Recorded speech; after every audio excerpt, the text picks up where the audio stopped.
Se tivera a sensibilidade dun artista, isto sería unha obra de arte.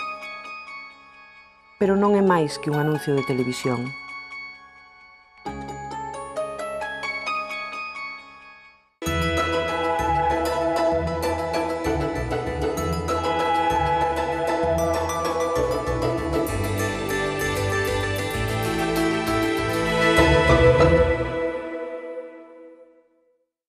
Uno de los espacios más emblemáticos de Santiago son sus plazas. Hoy vamos a analizar las 4 plazas más importantes que rodean la Basílica Compostelana.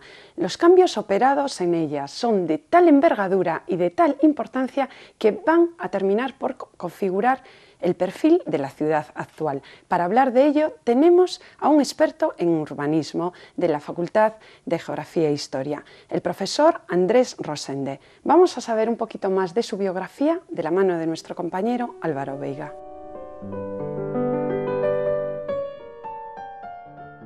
Andrés Rosende Valdés es profesor titular de Historia del Arte en la Facultad de Geografía e Historia de la Universidad de Santiago de Compostela. Es especialista en mobiliario litúrgico, al que ha consagrado varias monografías y un gran número de artículos. Ha sido el responsable científico de la restauración de varias obras, siendo la última la sillería de coro de madera de la Catedral de Santiago. Ha ido orientando su investigación especialmente hacia la arquitectura y el urbanismo. En dicho campo tiene en su haber un importante número de trabajos consagrados al estudio de las catedrales gallegas en la Edad Moderna, a edificios civiles de gran significación, como es el caso del Hospital Real de Santiago o a la ciudad de Compostela entre los siglos XVI y XIX. En esta línea también se enmarca la dirección de proyectos de investigación cerrados o en proceso de realización, como de varias tesis doctorales en curso. Su libro, Una historia urbana, Compostela 1595-1780, es la base para esta entrevista, en la que se pretende analizar el fenómeno urbano compostelano de manera rigurosa y exhaustiva. Se trata de ver los cambios operados en la trama urbana como escenario del trasiego ciudadano y analizar las intervenciones producidas en ellas al punto de que conforman su perfil actual.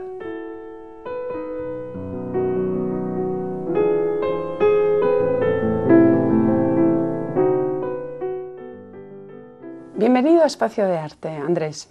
Hola, ¿qué hay, Fátima? Andrés, si en la Edad Media el ágora clásica había perdido protagonismo, parece que en la Edad Moderna vuelve a recuperarlo, ¿es así? Sí, es así.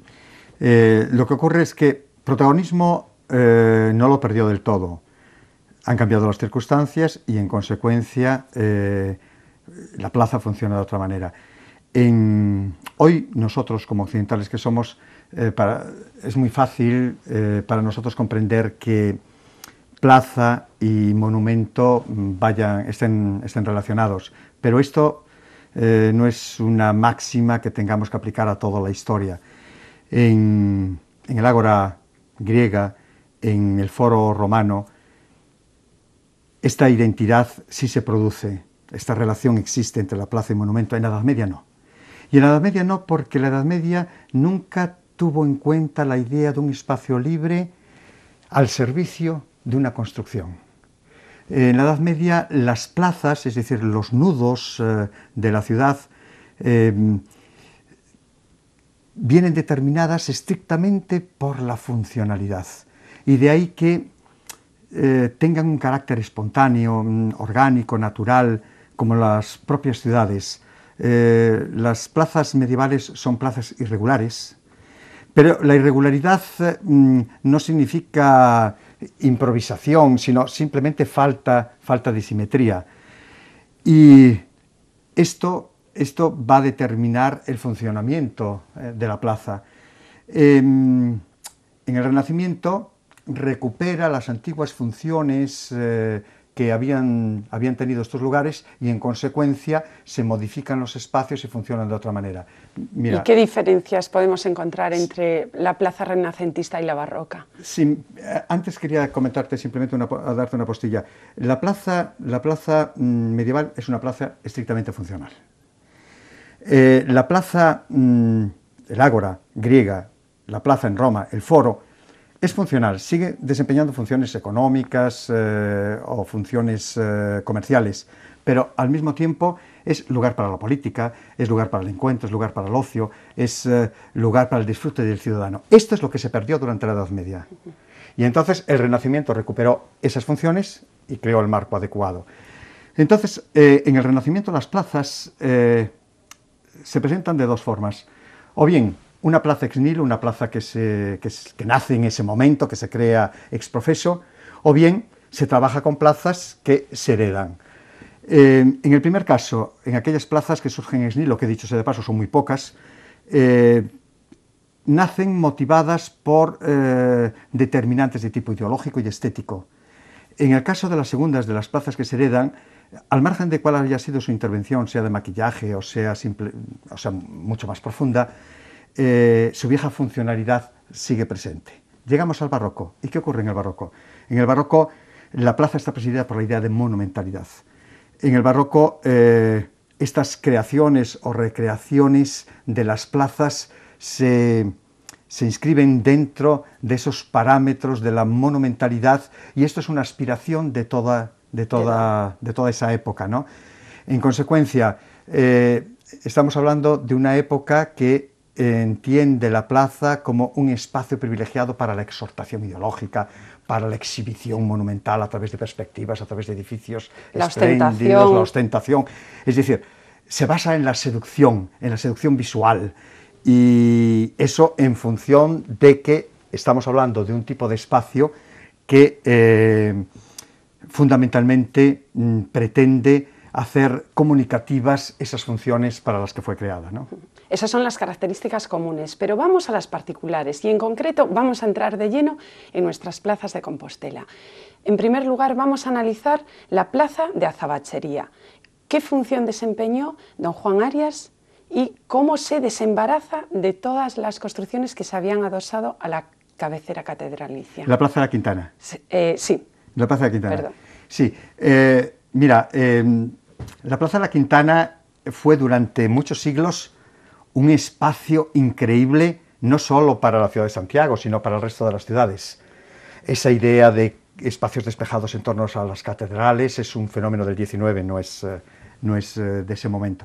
Pues don Juan Arias tuvo la idea de construir una cabecera gótica, ¿no? ¿Y qué pasaba? Construir la cabecera gótica era un problema porque no había espacio. Literalmente, a mediados del siglo XIII, que es de lo que hablamos, Sampaio de Antaltares tocaba, pero literalmente tocaba la cabecera de la catedral. Hay documentos muy curiosos que nos dicen que el propio Cabildo, cuando quiere ir los miembros capitulares, cuando quieren ir a su cementerio, tienen que atravesar las dependencias de Sampaio de Antaltares. Es que el cementerio estaba en la cabecera. Ellos estaban adosados a la cabecera y, por lo tanto, la relación era de una intimidad extrema. Don Juan Arias quiere modificar, darle un nuevo empaque a la catedral, crear esa cabecera gótica, y para eso necesita que Sampaio se retire. Y después de dimes y diretes, de muchos problemas, sí, más que tensiones, había que llegar a acuerdos.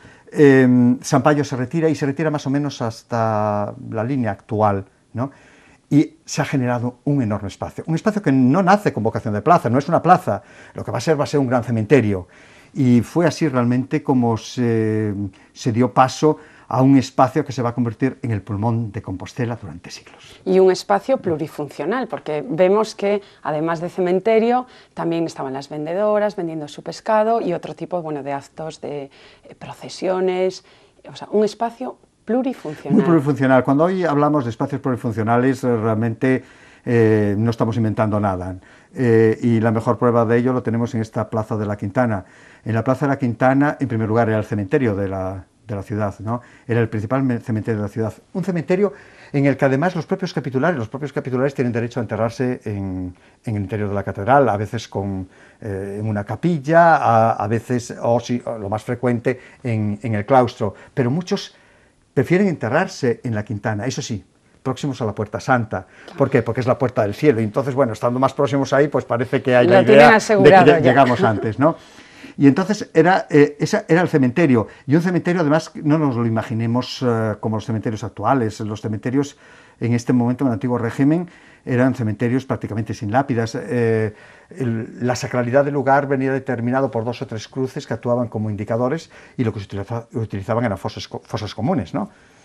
Entonces es muy curioso ver cómo al tiempo que se está enterrando a alguien, y la idea de féretro no existe, es decir, es un sudario y simplemente eso. Y encima tierra, el terreno todavía no está empedrado. Sí, claro.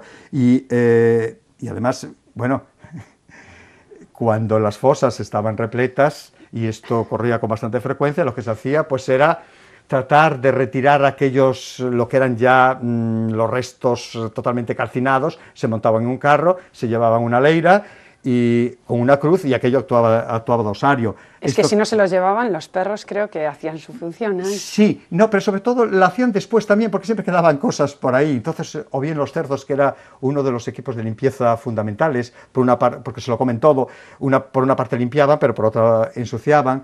Y esto creaba un determinado ambiente, pero hay ambientes realmente dantescos. Cuando, por ejemplo, en el verano, en esas noches o en esas tardes tormentosas, las señoras de Sampaio, las monjas de Sampaio de Altares, se quejaban del espectáculo que veían, como los gusanos subían por las escaleras de la Quintana, se dirigían hacia platerías, el hedor, que era terrible, ¿no?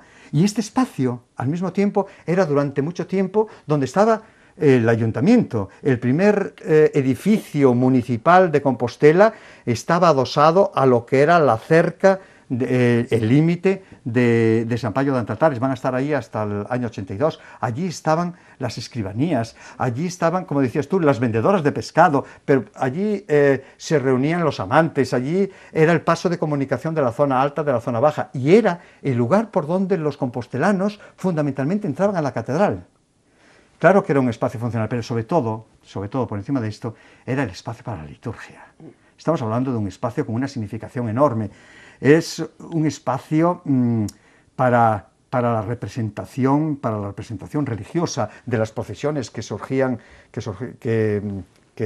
de la catedral, que se dirigían luego a la ciudad o santificaban la ciudad, o que simplemente se limitaban a circunvalar la propia plaza para regresar a la basílica. Pero también era el lugar de esas otras peregrinaciones, que eran la de los fieles que venían de todos los países y que atravesaban la Puerta Santa, y había todo un protocolo para eso. ¿Y eso qué significa? Significa que la plaza es además un escenario, es un teatro de la iglesia, es teatrum ecclesia, es el teatro de la ciudad, es teatrum urbis, pero es también teatrum orbis, porque los protagonistas son también todos esos fieles de las naciones. Las ceremonias de apertura de la Puerta Santa, que están perfectamente pormenorizadas, o de cierre, convertían la plaza en algo especial, ¿no? Y como una parte de la arquitectura, o sea, como toda, una es anexa a la otra, todo va paralelo, ¿no? Por ejemplo, al analizar el pórtico real, no lo podemos descontextualizar de la cabecera y de la torre del reloj, por lo menos en lo que es en el aspecto ascensional. Sí, hay una coherencia, hay una unidad, una relación. Mira, has tocado ahí dos temas fundamentales para comprender la catedral barroca, para comprender el Santiago barroco, la Galicia barroca, etcétera. Mira, la transformación de la cabecera de la catedral es un hecho de repercusiones enormes. Repercusiones para la catedral. Comienza la reduplicación de la catedral, porque no hay solo una catedral hoy hay la catedral medieval, y que es fundamentalmente románica, con algunos añadidos muy poco afortunados góticos y renacentistas, que ya son más afortunados si pensamos en el claustro, y luego esa otra catedral, que es la catedral que actúa como una carcasa que empieza exactamente superpuesta y que va a terminar abrazando todo el perímetro, y ese proceso se inicia ahí. Pero es que la cabecera de la catedral, que es por donde se empieza realmente esa transformación, fue esencial para Santiago, porque incentivó que monasterios, que particulares, la nobleza, la hidalguía, se conectase a ese proceso de transformación. Es importante para Galicia, es el pistoletazo de partida para lo que nosotros llamamos el barroco, y nuestro barroco es excepcional. es importante a nivel español porque es la empresa más importante de esta naturaleza que a mediados del siglo XVII se está llevando. Y eso todo se debió a dos personajes. Uno es Vega y Verdugo, un canónigo fabriquero, que ha estado mucho tiempo en Roma y que viene con aires nuevos, oxigenados, y un gran arquitecto, Peña de Toro. Peña de Toro es el responsable de dar el primer paso para transformar a Compostela en una ciudad espectáculo. Y lo hizo a través de una obra maravillosa en la que le podíamos dedicar todo el programa a esa obra, porque es una obra que los puristas dirán, hombre, el lenguaje que utiliza es clasicista. Y dice, sí, bueno, el lenguaje lo utiliza es clasicista, pero la manera de utilizar ese lenguaje es ya plenamente barroca. El cierre de la catedral nos puede parecer muy sencillo, y aparentemente lo es, pero es enormemente complejo. Está hecho con inteligencia, con sensibilidad. Solo hay que mirar en qué consiste para darnos cuenta de lo que se ha conseguido. El cierre no es más que una gran mentira, es una gran falacia, es una máscara, nada más. Una serie de telones que tratan de ocultar la catedral medieval y darle un aspecto más magnificente a la catedral. Y son simplemente eso, telones. Ah, sí, pero que hay telones y telones. Y estos telones son de primera categoría porque se desarrollan a partir de un gran basamento, que es el primer telón, y hay toda una serie de pantallas pétreas que se van sucediendo en altura y que están diseñadas en función del ojo del espectador, que las observa desde abajo, como dirían los italianos de sotto in su, de abajo arriba, o bien desde un ángulo. Y la perspectiva cambia radicalmente. Sí, porque además es que está, precisamente porque hay poco espacio, de acuerdo con los diafragmas visuales, se ha conseguido darle una presencia que, sin tener en cuenta la perspectiva, no hubiera sido posible. Es realmente es teatro. Es teatro, y puro teatro en el mejor término del sentido, porque lo que hizo Peña de Toro fue abrir la catedral, convertirla en una gran cavea, convertirla en un gran palco. Claro. ¿Y qué mejor que un palco para un espacio de teatro, como era ese? Y el contraste, ¿no?, es mayor si, por ejemplo, nos situamos delante del gran muro, ese muro sobrio de Sampaio. Sobrio y maravilloso. Que también la Reforma, bueno, tuvo, no sé si nos da tiempo un poquito a analizarlo, ese muro totalmente vacío de elementos. Sí, mira, se trata del cuarto nuevo, es de mediados del siglo XVII, es anterior a la reforma de la catedral, de la cabecera de la catedral, y esto fue un poquito un aliciente también para la reforma de la catedral, ahora te explicaré por qué. Se trata del cuarto nuevo y eso fue una necesidad, sí, pero fue el punto de partida para la renovación de toda la fábrica del monasterio de Sampaio de Altares. Las señoras de Sampaio se cansaron de parcheos y decidieron coger al toro por los cuernos y transformar sus edificios. Y aquí está el punto de partida. La comunidad había crecido, el edificio anterior estaba bastante destartalado, y luego había un prurito de que las monjas benedictinas de Sampaio se consideraban de primera, es decir, se consideraban que formaban parte de una comunidad que era de primera, que era la primera de España. Y entonces, ¿esto qué significó? Eso significó que la necesidad, al final, fuese un poquito ostentación. ¿Qué pasa? Ese cierre de Sampaio, que es monumental, es una auténtica maravilla, no tenemos que olvidar que es la parte de atrás del monasterio, es la fachada posterior, ¿no? Y se tuvo que hacer con mucha rapidez.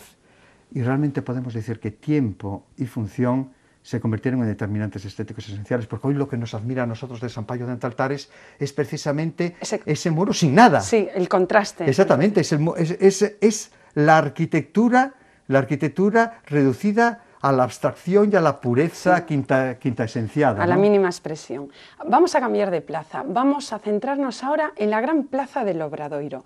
¿Podemos decir que el Hospital Real supone el punto de partida para la reordenación del tejido medieval? Sí, sin duda alguna, y además con enormes consecuencias. La construcción del Hospital Real fue una audacia arquitectónica, una audacia tipológica, una audacia jurisdiccional, una audacia urbanística. Jurisdiccional porque no estaba bajo el poder señorial, es decir, no estaba bajo el poder. Santiago es señorío eclesiástico, el arzobispo es su cabeza. No, estaba fuera de su jurisdicción, estaba fuera de la jurisdicción de la autoridad municipal. Y toda esta autonomía molestaba, ya no digamos a un Fonseca que lo quería controlar todo, ¿no? Pero fue también una audacia desde el punto de vista urbanístico, porque supuso que desapareciese uno de los barrios más prestigiosos de la ciudad, era el barrio de Valdedeus. Precisamente allí residía una gran parte de los miembros capitulares, también residían los grandes, los artesanos así más, los artistas más relevantes. Supuso una novedad en cuanto a arquitectura dentro del contexto de la ciudad y, sobre todo, por primera vez Galicia tenía un hospital de verdad. Hasta el momento los hospitales eran casas domésticas con 4 habitaciones y 8 camas, y cada uno, además, cada cama podía utilizarse, podía haber 2 o 3 enfermos en cada una de ellas. Ahora tenía un hospital con todas las de la ley, y además no un hospital cualquiera. Estamos hablando del Hospital de Santiago, que es el hospital más importante. Es el mejor de los que ha realizado Enrique Egas. Enrique Egas es uno de los mejores especialistas europeos en hospitales, y en su momento el Hospital Real se puede paragonar, incluso podemos decir que es superior a la mayoría de los hospitales que en ese momento se encuentran en Europa. Y el hospital, la implantación del hospital, supuso desde el punto de vista urbanístico enderezar la calle de San Francisco y determinar que en un futuro inmediato lo que había delante, en su fachada principal, se convirtiese en plaza. Hoy el Obradoiro es el gran espacio, bueno, lo es, desde el siglo XVI se va a convertir en el espacio, como dice la documentación, del regocijo, de la fiesta y todo eso. Pero cuando se construye el hospital, cuando se comienza a construir el hospital, delante lo que había era un terreno irregular, había edificaciones, realmente solamente había un espacio de respeto, un pequeño atrio, delante de la fachada principal de la catedral. Y el Hospital Real fue el que determinó que todas esas construcciones, que todos esos baldíos desapareciesen y que se constituyese ese pequeño vacío en plaza. O sea que podemos decir perfectamente que en el barroco se va haciendo ciudad a la medida que se construye, es decir, que no hay un proceso urbanístico previo, sino que se va haciendo a la medida de las exigencias que se van necesitando. Exactamente, y no solo en el barroco, también en el Renacimiento, es decir, esto es propio todo del antiguo régimen. Es decir, en el antiguo régimen construir se convierte en sinónimo de hacer ciudad. Arquitectura y ciudad se identifican. Y claro está, hablando de ciudad, hablando de urbanismo, lógicamente la arquitectura es importante, sí, pero los espacios son también importantes. Y el espacio en el antiguo régimen, en las ciudades del antiguo régimen, es siempre un subproducto, es un cociente, es lo que queda, es el resto, después de haber construido, ¿no? En este caso, sin embargo, el hospital ha conseguido que, porque se trataba de una fundación real, claro, y nadie le podía dar las espaldas a un edificio del rey, es como si él en persona estuviese allí. El Hospital Real, además de servir de posada, de servir de acogida para los expósitos, de servir de hospital, de botica para la ciudad, etc., el hospital era una casa del rey, como si el rey estuviese allí, y en consecuencia ninguno le podía dar la espalda, y no podía haber edificios pegados junto, anexos al hospital o próximos al hospital. De hecho, cuando ya pasaron años y años, cuando se hace el actual ayuntamiento, bueno, pues hubo mucha disputa por si les quitaban luminosidad, por si se adelantaba el edificio, ¿no? O sea, que es un tema largo. Sí. Sí. Hubo una disputa muy grande, pero era una disputa porque el Hospital Real, que argumentó desde todos los ángulos posibles, no quería que la proximidad de esa construcción, no la quería a su lado. Quería seguir teniendo ese protagonismo. Sí, decía que las vistas se ocultaban y que entonces, como a un edificio del rey se puede avanzar sobre él, y evidentemente esto va a misa, que luego no se le dejaba aire suficiente, y, bueno, eso es ni una entrada mentira. del sol. Eso es una todo para no perder mentira, protagonismo. para no perder el Sí. protagonismo que había tenido. Si te parece, Andrés, analizamos la gran fachada, monumento, uno de los más grandes de la historia del barroco, me atrevería a decir que mundial, la fachada del Obradoiro. No, sí, bueno, eso es una joyita, no es una joyita, eso es una joyaza. Vamos, la fachada del Obradoiro, que no en vano se ha instrumentalizado como eslogan de la propia ciudad, es una de las grandes aportaciones de Compostela, de Galicia, al barroco, pero al barroco europeo. Es una obra que figura por derecho propio en cualquier antología de la arquitectura barroca de Europa. Es una obra realizada por uno de los grandes arquitectos que hemos tenido, que es Fernando de Casas, y una obra que hay que entender bajo una angulación pluriprospéctica, porque el hecho de que se derribase la antigua fachada románica, que tanto lamentan los medievalistas, y que, bueno, había llegado al siglo XVIII bastante tocadita, eso hay que decirlo, con muchas reformas, además, reformas que se produjeron en el siglo XVI y también durante el siglo XVII. La idea de construir una nueva fachada es, como digo, hay que verla desde distintas perspectivas. La fachada occidental es la fachada principal, es el rostro, el gran rostro de la catedral. Y en ese proceso de transformación de la catedral que se ha iniciado en la cabecera, se consideró conveniente proseguir, y el paso siguiente va a ser intervenir en lo que era aquella fachada que respondía o debería de responder a la representatividad del edificio del que se trataba. Pero al mismo tiempo quería que fuese también funcional, no era solo opereta, no eran fuegos de artificios, nada más.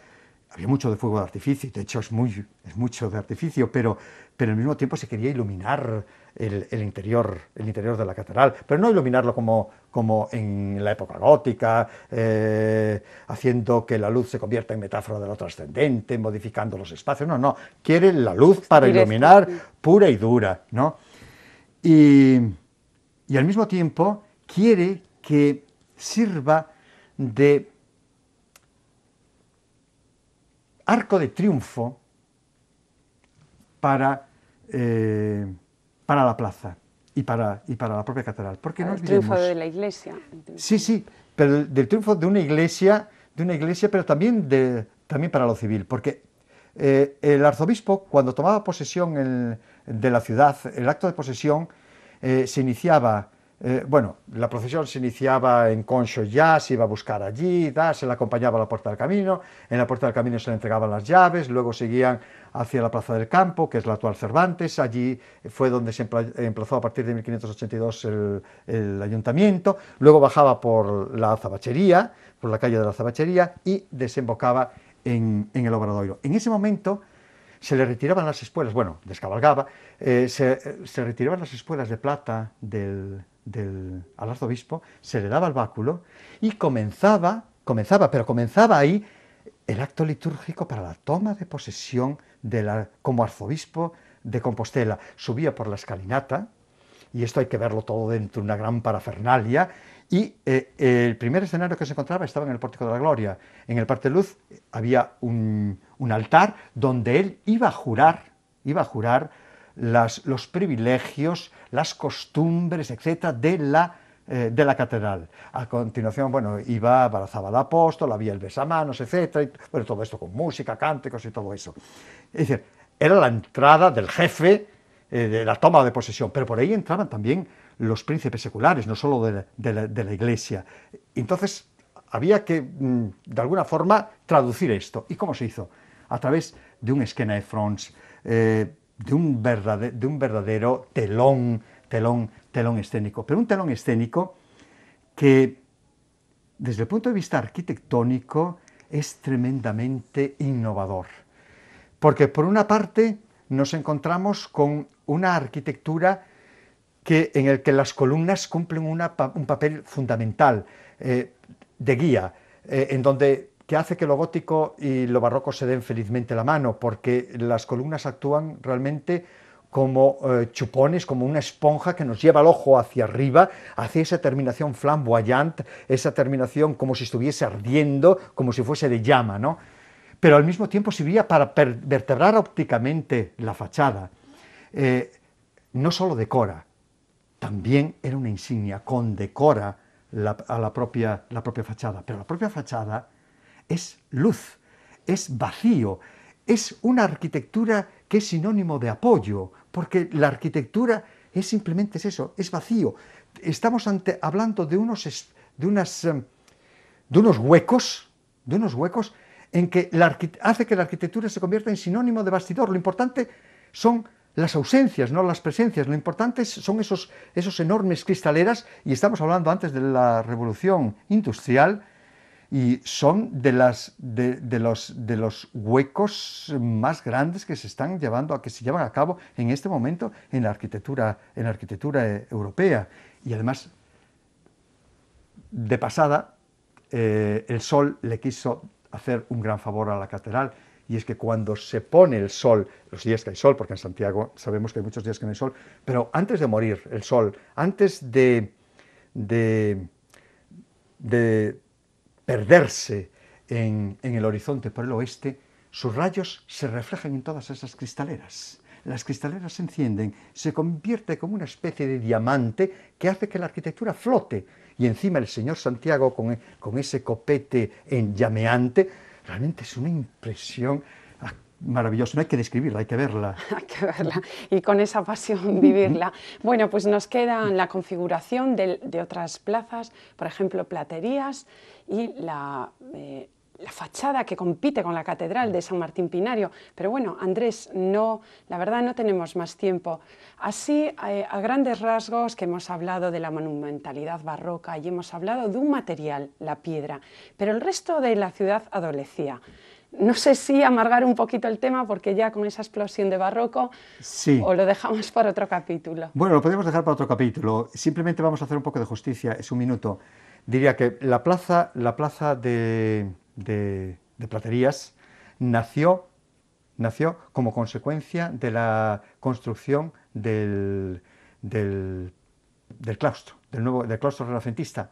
Una vez que Juan de Álava le añadió el cuerpo del tesoro, los capitulares decidieron que aquel espacio que estaba atiborrado de casas, la Rúa del Villar continuaba hasta más o menos la altura de las actuales escalinatas, pues no existía hueco. No existía hueco, pues entonces lo que quiso es crear un hueco para hacer más honrosa la entrada sur a la basílica, pero también, y lo dice la documentación, para sacarle partido a los millones de ducados que se habían hecho, y así fue como surgió esa plaza. La otra plaza, la última, y ya lo dejamos aquí, es que nació de un conflicto, porque tampoco existió la plaza. La plaza empieza a existir como plaza a mediados del siglo XVII, y por un conflicto entre el monasterio de San Payo y la propia catedral. Había iniciado su proceso de renovación hacía ya varias décadas y pretendía llegar hasta el actual límite de los jardines de Azabachería. Y la catedral quedó realmente apabullada de ese mamotreto que se le venía encima, y además su posición era casi una posición genuflexa, porque estaba debajo. La propia arquitectura románica, hermosa, pero no le ayudaba en la monumentalidad, fue lo que determinó que al final la fuerza de la catedral se impone, pues quedase hacia atrás y se crease ese espacio que realmente es un gran atrio que pertenece a San Martín Pinario y que va a ser el germen de la plaza actual. Bueno, pues de las calles sí. hablamos, si quieres, en otra ocasión. Sí, en otra ocasión se ha comprometido que aprovechamos, no para despedirte, porque muchísimas gracias, Nada, hablaremos en sucesivos programas del resto de Santiago Monumental, de sus plazas, del trazado. Bueno, muchas gracias por habernos acompañado. Gracias a ti. O sea que con el profesor Andrés Rosén de Valdés hemos analizado el fenómeno urbano compostelano centrado en las 4 principales plazas que rodean la catedral. Pero todavía tenemos muchísimo más juego, porque en otra ocasión vamos a hablar de la muralla que rodeaba toda nuestra ciudad, de sus calles. O sea que tenemos varios capítulos dedicados a la arquitectura compostelana. Nos hemos guiado por un libro, Una historia urbana, Compostela 1595-1780, editado por nuestro profesor. Con ello les dejamos y les emplazamos aquí a un nuevo capítulo de El urbanismo compostelano en la época barroca. Muchísimas gracias y los veo la próxima semana. Se tivera a sensibilidade dun artista, isto sería unha obra de arte. Pero non é máis que un anuncio de televisión.